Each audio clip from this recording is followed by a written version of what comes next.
Since last 1 year, and even when he was in power, we made an offer of building up some sort of consensus, at least on our economic policies. Now that offer was rejected and spurned by the then Prime Minister. During last 1 year, he has offered to talk several times with the establishment, with the military leadership, but not the political leadership. That is one. Despite the fact that opposition or the present government was willing to talk on so many occasions in last 1 year, but he kept on insisting and went to the extent of that time trying to approach the present leadership of Pakistan Army, and they are not responding. I want to talk to them. I want to meet them. And before that, he spoke to or approached through the President, General Bajwa, met him twice, tried to negotiate with him, even offered him extension for life. It is on record. Despite all that, he has not materially offered anything to the present government for a dialogue or for some sort of negotiations on that. We do realize that the political capital we had when we took over, or when we moved the vote of no confidence, over the period it has depleted. We have paid a cost. We had the option of, after the dissolution of the assembly or after the vote of no confidence, to dissolve the assembly and call for new elections. But we were in the middle of a negotiating arrangement with the IMF, and interim government perhaps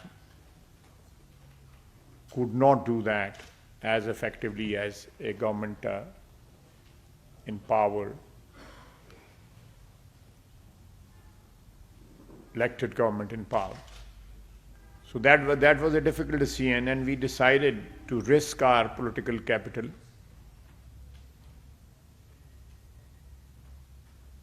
and stay in the government, despite the fact that we knew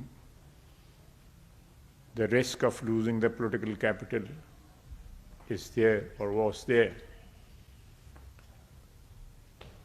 Even today, we are trying to manage the situation, and every day there is a crisis precipitated by Imran Khan, and we are handling it.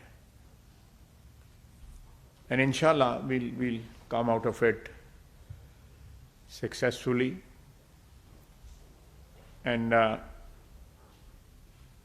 governance in the coming days, coming weeks, coming months,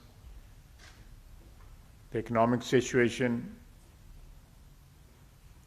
all these things which are the moment at peril will improve, inshallah. Politicians were hanged. Zulfikar Ali Bhutto was hanged. It was a judicial murder. Bibi was martyred by Benazir Bhutto was martyred by the terrorists. Nawaz Sharif was removed from government thrice. But we never resorted to the methods or sort of things which are taking place have taken place in last 3-4 weeks, violating the law, violating the constitution. So we are actually governing this country, the present government, under circumstances which are pretty difficult, both administratively speaking, financially speaking, and obviously, ultimately, politically speaking also. So this is the backdrop in which we are at the moment governing the country and trying to give the best. We are ready to talk for the sake of peace in our country, for sake of not for only the present government, but the coming generations, that we must have some sort of consensus on major issues which we are facing for last so many decades. We are not in favor of a transactional dialogue.